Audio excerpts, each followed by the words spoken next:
I got asked a question few videos ago about how did Mary in the story, if you listen to that one, where the coworker, was going to leave, how did Mary let go of the fear? It was actually just through confession. It wasn't anything that you have to do. It's something when you acknowledge that you don't, once you have a baseline understanding, you don't have to be afraid. That when you are afraid, when the moment you admit it to yourself, the moment you make it aware to you, it sort of just starts to, at least it loses its power, but then it could just disappear. The same way you would do it in a dream. That's why I kind of mentioned in the next video, the dream, where it was, whatever it was, like the other night I had a frightening dream. I had a nightmare where a bear was chasing me, and I thought I could outrun it. It was in my the old house, and it somehow got through the sliding door, and then I ran upstairs, and it chased me upstairs, and I jumped off this balcony, and I thought that it wouldn't follow me, and then it jumped off and it landed like nothing, like it was completely fine, and then I was terrified, and I was staring at it. There was a couch in between us. You know how like if you did that with your sibling, you guys running around the couch, like you guys are chasing each other, kind of like that, and it was just staring me down, and I just knew it was over. Like I just knew, like I can't defeat this. But that bear, obviously, it's a symbol of my fear. It's a symbol of my fear. I didn't face it. I ran away. You see, I ran away from it. I didn't confess it. I guess I didn't. I tried to duck it. I tried to run away from it. Neville says, when you discover a certain state in you that you don't like, don't duck it. Don't hide from it. Look at the problem and be you do have to he's basically saying to be fearless. Learn to be fearless inside. And in that dream, I wasn't. I was trying to find, I remember in the dream, I was trying to find all these routes I could take to maybe escape this bear. I just knew I couldn't, though. I just knew I didn't face it the way I should have. And it's not to look at it in the eyes. It's not like I didn't look at it. It's that if I just let go of my fear inside, the bear would have disappeared. You think that if you let go of your fear, the bear is going to come get you. But that's not how it works. Actually, it's the reverse. It disappears. It gets smaller and smaller and smaller the less fear you have, because it's just it's a living mirror. Imagination is a living mirror.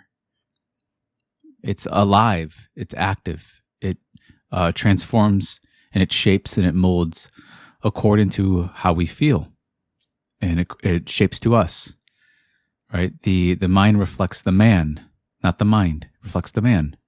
So man must change how they feel about themselves to have some change in their imagination, in their mirror, in this living mirror. So in Mary's case, it was just a confession, realizing that she didn't have to be afraid of her coworker. It's a silly fear. You don't have to fear anybody. Everyone is subjugated to these death bodies that we have to carry and take upon and feed every day. Scripture calls this body that we're in a donkey. It's like a donkey. It's a talking donkey, right? You ever heard in Scripture you read that there's a talking donkey? A lot of atheists will use that to say how stupid Scripture is. But the talking donkey is your body, right? It's the inner man. The inner man rides this body as the physical man rides a horse. So when you go inside yourself, when you realize that you're the inner man, you don't have to be afraid. There's no coworker in there. Do you see? Anybody that's outside of you can be represented and duplicated in fancy, or whatever you want to call it, in imagination. You can duplicate that person, and you don't have to be afraid of them in imagination. The inner man doesn't have to fear anything. I didn't have to fear the bear. It was just a symbol of my fear, of what I was feeling in that dream. And so in this case with Mary, the coworker, Mary can represent that coworker into herself and look at the coworker and realize the inner man doesn't have to be afraid of this coworker. There's nothing to fear. There's nothing they can do, right? In imagination, if you fell asleep tonight and someone you're afraid of was in your dream, you have the option to stay afraid of them or to face it, to face your fear. And then it disappears and you realize you never had to be afraid of them to begin with. So in this case, it was just a confession.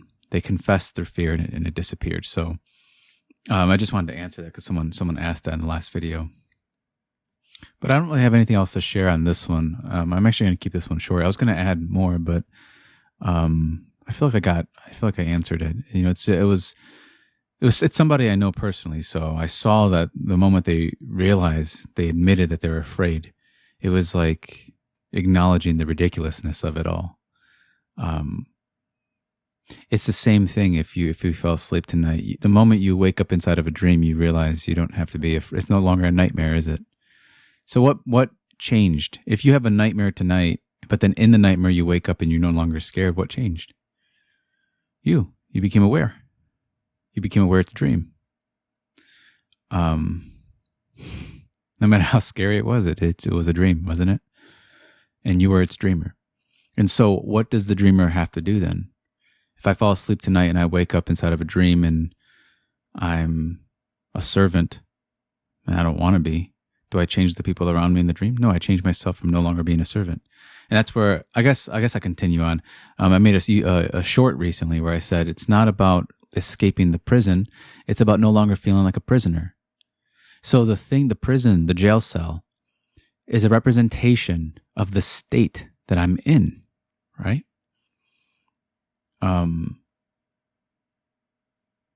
So if you read the Count of Monte Cristo, he gets falsely accused and gets thrown into prison. But he says he's innocent, and he is innocent, but he's still in jail. So what's going on? He actually starts to doubt himself. He starts to think he is a prisoner. But he holds faith that he's not. He holds faith in his innocence. He keeps holding on to it and persists in it until it came about. Now, this is just a symbol. The story is just a symbol of our minds. Our minds can be like a prison. We're not free in it. We haven't yet. The mind, remember, the mind reflects the man. So if my mind feels like a prison, it's because I feel like a prisoner. The I in man feels like a prisoner.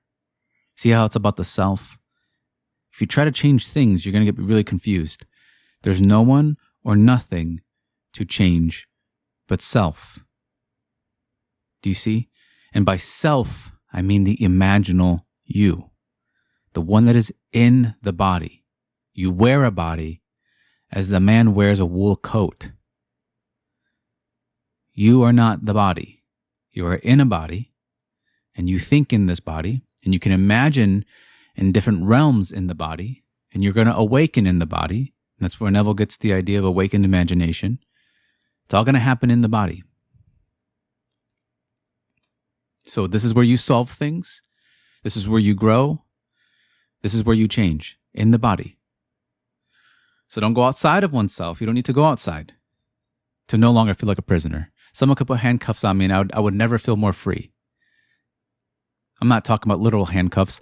I'm saying I can feel, someone can try to put me in a prison, and I will feel like I've never been more free. It's like Neville said, I might not have a nickel, but in imagination I'll have much. It's the same idea.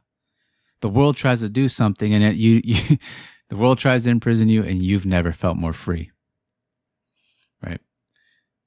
The world put Dantes in a prison, and he felt innocent. Right? This is just how things work in the world. Or I should say in the mind. That's how it works. Yeah, I hope you can tell I don't plan my videos. I just talked for a few more minutes. But yeah, I don't plan my videos. I just, I paused the video for a second. I was like, do I want to add anything more? I guess I just wanted to expand on that short, that YouTube short I made. It's really important that you realize that it's about the self, not the thing. The things are there to represent. Only prisoners are in jail cells, right? Logically, that makes sense, right? So people can try to escape physically. They try to leave the jail cell physically, but it's not a physical game. It's a psychological one. And when you see, it's really self done to self inside. That bear was not separate from me, right? Because it happened in me. That bear is a representation of me. Right? So it's a representation of what I feel. I feel afraid. I feel stuck. I feel overpowered. And so I get a dream that sort of like the same way I can feel something and then paint it. God gives me a dream I call it God, or you can call it imagination. It gives me a dream. God dreams, man paints. That's the point I'm trying to make. Man rides a horse, God rides the body. But you don't realize you're God. A lot of us don't realize it. We worship gods. We don't realize that we are the God that we're trying to find. And there's no one to change but self. Always focus on the self. It's going to free you. That's the name of I am. It's not he is or she is. It's I am. Where else would you find I am? Right? Other than inside of you, where else would you find I am? That's what you change. Now you have to be bold to change this name. You have to be unafraid. It's going to go against your past. It's going to go against the common currency of thought from your upbringing or your town, and you're going to believe in something new. And that's what it costs. It's not money. It doesn't cost money. There's no money here. Not in this world. In this world, it costs you your state. It costs you to be different, to know yourself differently. That's the price. And you can do it. And you're totally capable. You are. You're God. How could you not be capable in your own dream? If you fall asleep tonight, what couldn't you be? Who would you go to ask for permission to change it? It's all yours. It's all yours. You have total ownership. It's all your responsibility in there. Unless you want to pawn it off to something else, then you'll create a devil. But don't create devils. Don't create outside gods that you must pray to. You pray to yourself. And prayer, as Neville said, is assuming you already are that which you want to be. So, yeah, I just wanted to answer that question and I guess expand on that train of thought, that it's when you stop feeling like a prisoner, that's when things change. It's when you leave the jail cell. You don't escape the jail cell. And first, you escape by no longer feeling yourself to be that. So, okay, I'm going to end that one here. I know this was a little bit more rambly, but I know a lot of people appreciate that kind of train of thought, that kind of style of talking. But okay, I have nothing else to add. Again, I do live streaming for members, and if you guys are interested in my books, just go to the description. Everything will be there. But okay, I'll see you guys in the next one.